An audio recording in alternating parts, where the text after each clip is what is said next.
Hello. Just gonna wait a little bit to see if anyone joins us. Maybe clean my camera a little. Hello. How are you? How's it going? Please share with me what you're knitting. I'd love to hear about it, see it, so on and so forth. But thank you for me today on such a late evening. Really appreciate it. So the last couple times I have been working on my perihelion shawl, but tonight I'm going to work on my maxi dress, and I will show you shortly how that's coming along. I just want to make sure that this is actually showing the way it should be.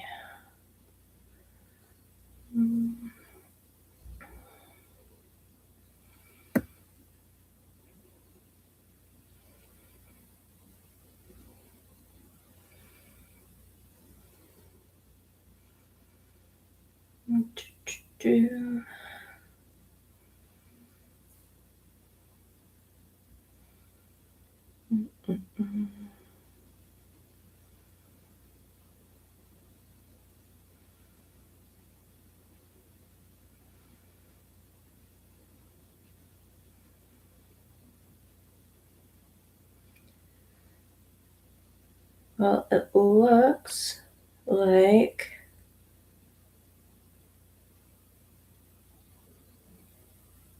we are showing correctly. So that's excellent. Yay! All right.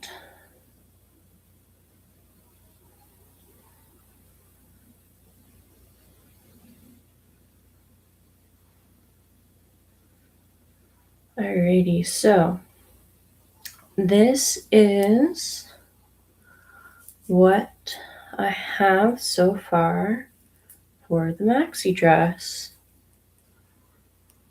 I have finished the front, start neckline, and the back neckline, and I've made the armpit holes, and then now I am building out the rest of the dress until it gets to 2 inches before my natural waistline. And then once it's at my natural waistline, I'll begin shaping. So there is a bit of shaping. It's not quite 100% a tube. I could make it a tube if I wanted to, but I think it would be nice to challenge myself to actually make some proper shaping. So it'll be a good time to do that.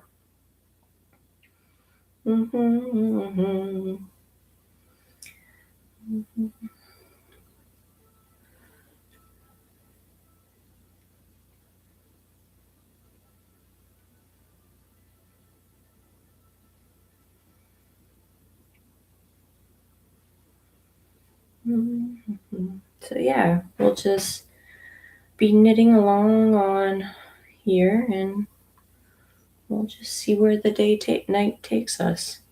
This is usually when I'm in bed, so it's why I'm a little low on energy and excitement in my voice. But I promise that I am excited to be here. And this is one of the ways that I sort of relax and come down from a busy work day is by getting a few rows in before bed.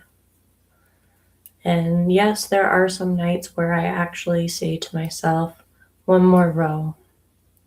And then it's really past my bedtime.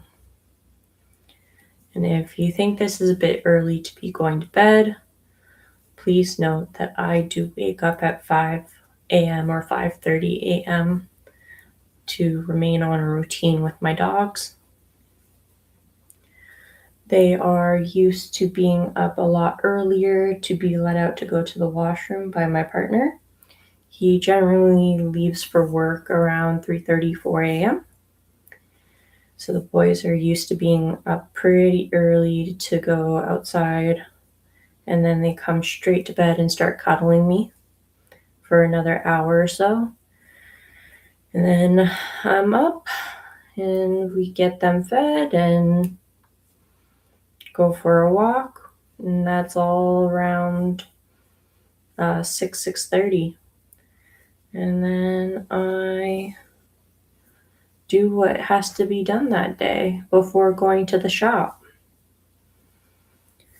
And yeah, there's been a few things that we've added to the shop. I'm not sure if I've mentioned them. So we now have a virtual one-on-one appointment help option where we have slotted times outside of peak shop hours and outside of regular shop hours that we can offer help on, whether it's you're wanting help to choose the type of yarn for a particular pattern, if you're struggling with a particular type of stitch or a section of a pattern, we can help you troubleshoot that. So it's for both knitting and crocheting. And yeah, I figure it's a good option for those that don't want to make the trek to the shop. However, if you do make the trek to the shop and come in and ask, we don't charge for that because you've made the effort to come out. As long as, of course, we're not already busy with someone else, so you might have to wait a little bit. And we also have up our March break camps for kids 10 to 17 years of age. And it's for the week of March 16th to March 20th. It's a half-day camp. So it's Monday to Friday from 9 a.m. to 12 p.m. And the first 2 days we do knitting. The next 2 days we do crocheting. And on the final day we do embroidery. So you get a little bit of everything, and they can kind of figure out which one they prefer, if they have a preference, or if they want to just pick up all of it. But it at least exposes them to what's generally out there and what they can make in a short period of time. And just hopefully help boost their confidence that they're capable of learning something new. Because who doesn't love learning something new and feeling that accomplishment of like you did it, right? So I'm very excited about that because we did have some pretty good success for our first go of kids camps over the summer. So that was really nice. And I know it's only the second week of February, but I feel like time has already been going by so incredibly fast. Like, already I have the lineup for our 2026 trunk show campaign set to produce the marketing material for that. And I've already been in contact, made initial contact with a felt portrait painter to teach a possible workshop at the store. And I'm hoping to find someone to teach some form of beading. And then since the moccasin class did so well last year, I'm going to inquire about hosting that again. So these are all teasers of what's to come. If it's not on the website, it's not official yet. Like, it hasn't officially been announced. But these are all teasers. There are several of what I've just mentioned actually on the website, so they are solidified and happening. That is, of course, as long as enough people sign up. So most of the classes or workshops that we hold, there's a minimum number of registered participants that have to be pre-registered in order for it to run. That it is listed on the product page, so it's not a surprise to anyone. And yeah, it's this year's gonna be gone before I know it, and that's scary. I'm just trying to be present in each day and trying to enjoy each day and what it brings. So I am lucky that the shop's still not too busy, that I can enjoy sitting down with several of my regular patrons at our knit social nights and mornings and afternoons, and be able to spend some time with them. We do have a wonderful group. Everyone kind of has their own flair, and there is a really nice and welcomed and appreciated sense of mutual respect for everyone and their differing opinions and lived experiences and worldviews. So that's really nice. I will be honest though, there are times where I have had to kind of defer the conversation to alleviate the intensity. Like it doesn't get heated, but sometimes the topics become very deep. And I love that people feel comfortable enough to do that at my shop, because that's what I want it to be. I want it to be a safe place, a haven, somewhere where you can really unwind and feel supported. Because knitting has, and yarn itself has this amazing capability of connecting everyone. Like the fact that the fates in Greek mythology weave tapestries of time, and cutting thread is a symbol of them cutting someone from the tapestry of life because their time has ended, and all this jazz. It's quite a picture of what exactly like yarn and fiber arts really is. It's a way of connecting. It's a way of telling a story. It's a way of preservation. It's a community. So yeah, I really enjoy our socials. Um, and thankfully, I haven't had to really stamp anyone out from a particular topic that they start talking about because it's gotten too intense. So that's nice. Like, if I just have to defer the conversation for a bit so we can all take a deep breath and it comes right back around, then it comes right back around. But at least there's like that moment of take a deep breath. Um, but yeah, it's really nice that the group is so open-minded too and respectful of each other. So thank you everyone who comes to our socials and has that mutual respect for everyone, even with varying viewpoints and lived experiences. So thank you. But yeah, it's it's interesting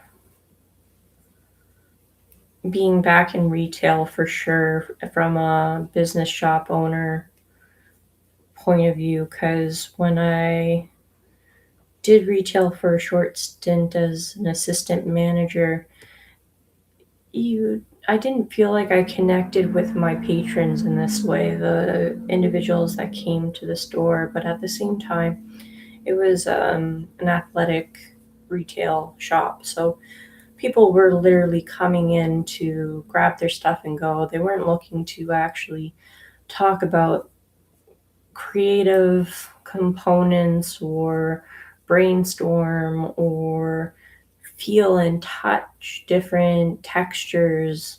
Well, they did do that sometimes because they were pretty insistent on what type of index was being used and if it would become see-through when stretched.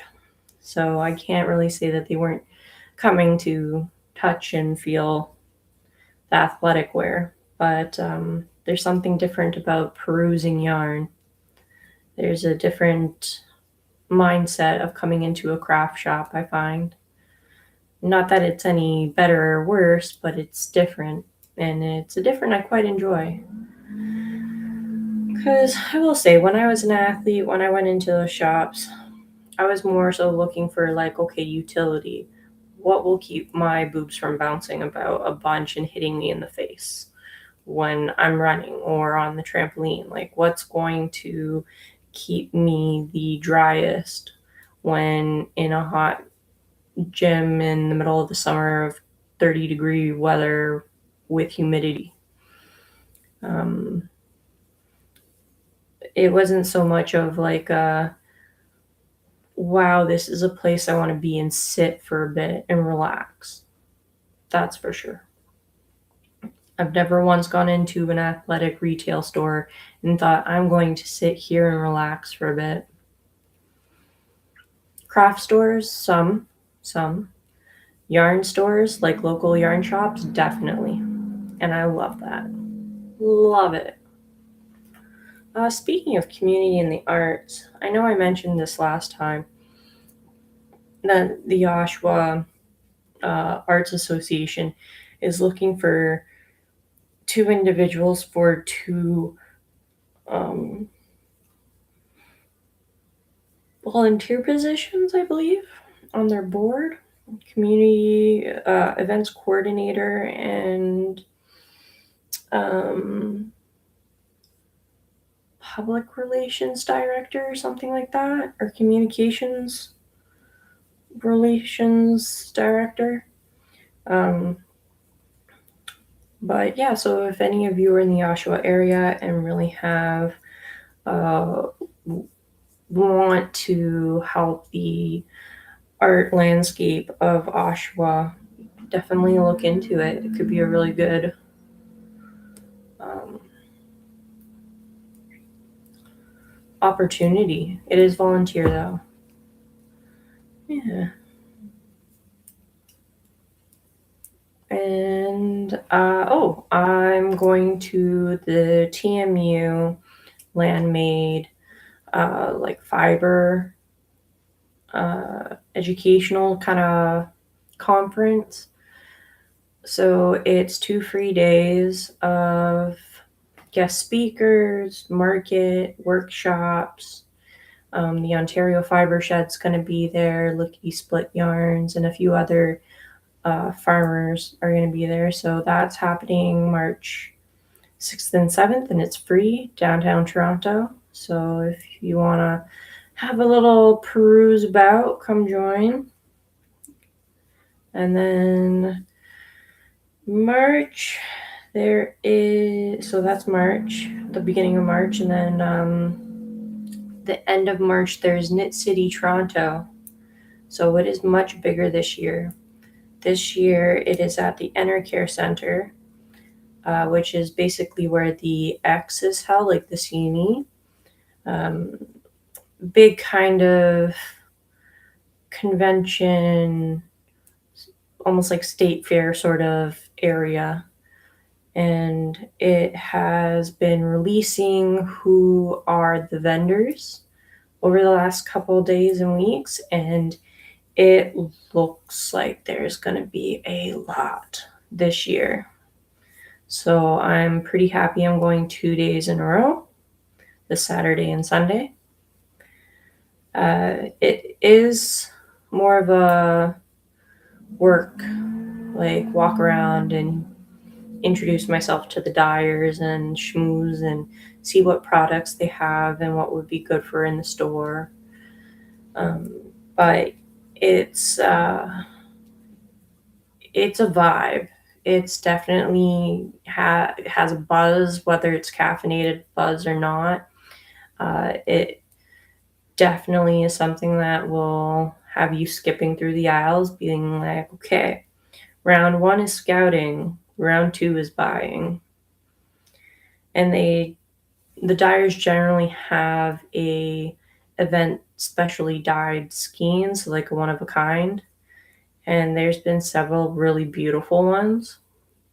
So that's also something to look forward to at Knit City Toronto. one of the guilds that I'm a part of, the Toronto Knitting Guild, is also got a booth there. Last year they had a spinning wheel where they offered certain discounts and memberships for the remainder of the year. I don't know if they're going to be doing that again this year, but it should be a fun information stop if they're looking just to see what's in the neighborhood. And they do hybrid meetups. So they do virtual, and then there's also, I think it's every other month or every, you can come and sit in person for the guild meeting. Or if you can't make it in person, there's still the online option. But they generally have a lot of really great speakers. So they've had, I never can remember her last name. I think it's Lucy Knitby. She does amazing double knit color work. So she's spoken twice now about different components of double knit color work and also how it can be useful for making pockets. And then they've had Mary West, who has created a new form. Well, it's not new as in like she made it last week. It's been around for a couple years, but it's new in the sense that it hasn't been around as long as, say, stranded color work or mosaic knitting. Like, it's a little younger than that, but it's called fusion and fission knitting. And it is a way of having a different design on either side of your work with different color. So generally you use two colors held marled, and then one side, one color is predominant, and on the other side, another color is predominant, but you can have the actual pattern in which that color is executed. Say if you want like diamonds on one side and waves on another, that it's 100% doable. It's lovely. She also has a hat, two types of hats that are FUCK Cancer. And one has the ribbon that you can put in whatever color of type of cancer awareness you would like. And then it flips and it has the FUCK Cancer on the inside. And then she has it where it's just straight up on the hat, not either or side. If you want to be less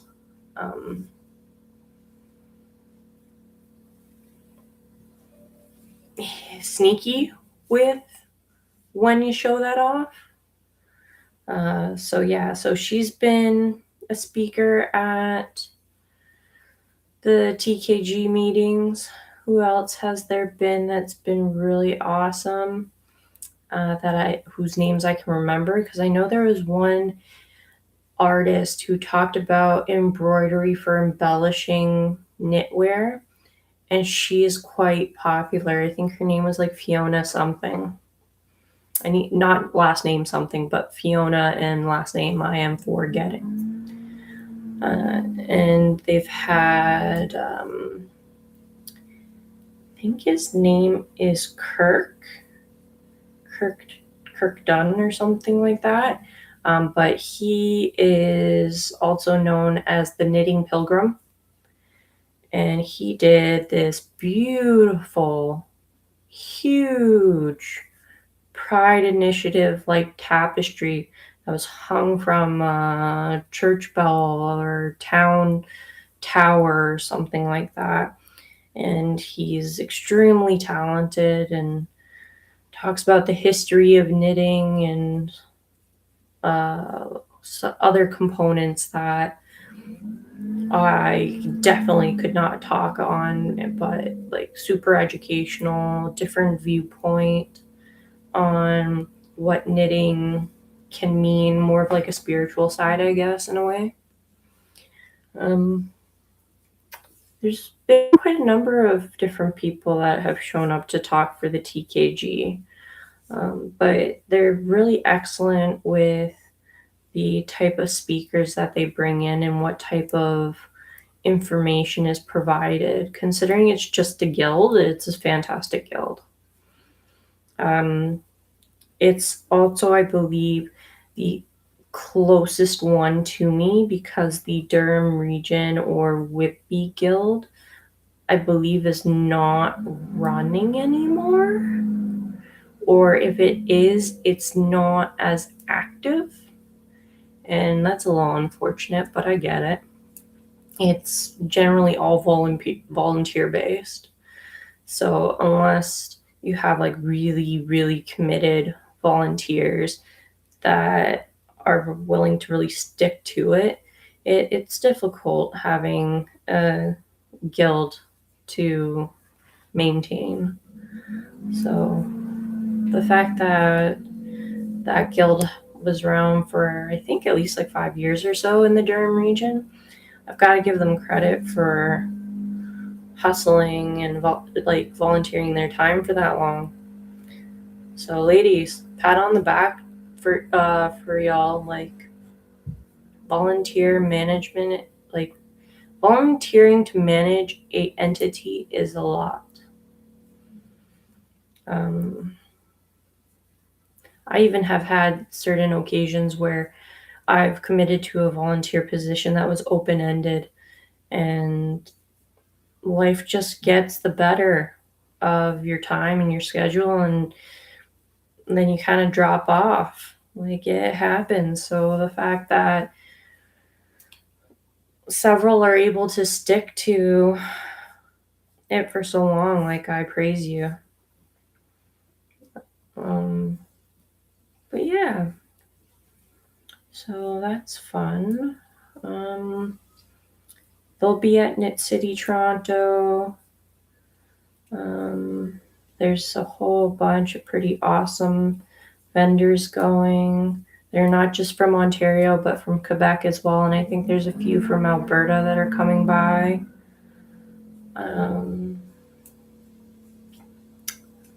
What else is happening? Like, I know I've been talking about what some of the things going on in the shop would be and how the year's already going by so fast. But it really is. And it's kind of nice to have something to look forward to every now and then. So that's a bonus. Trying to think if there's things that I have that I'm looking forward to that aren't shop related. So much of my life is knitting. Chris starts hockey with my real estate agent, our real estate agent who helped us buy our house, is also one of my old teammates from trampolining and a close friend.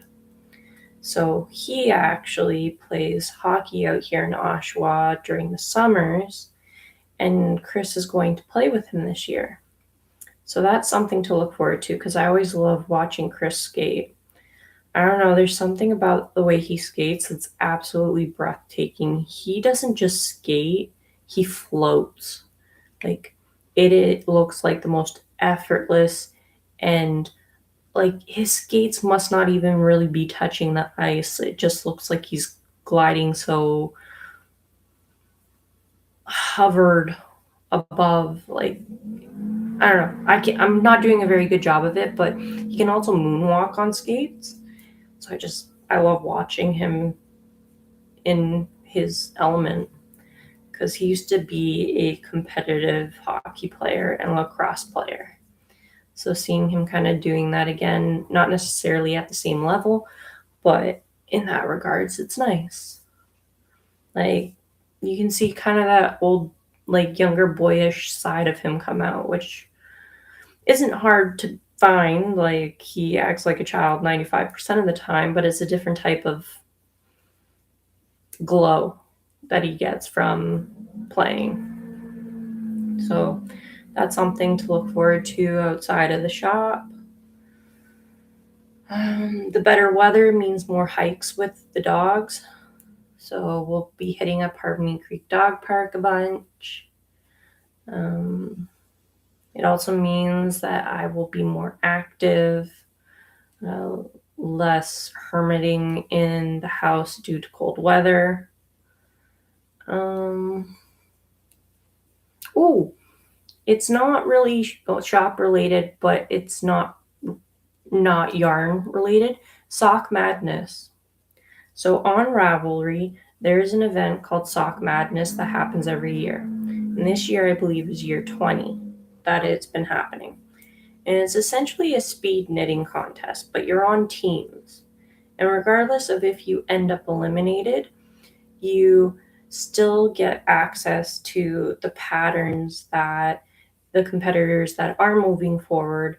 No matter what, you get all the sock patterns.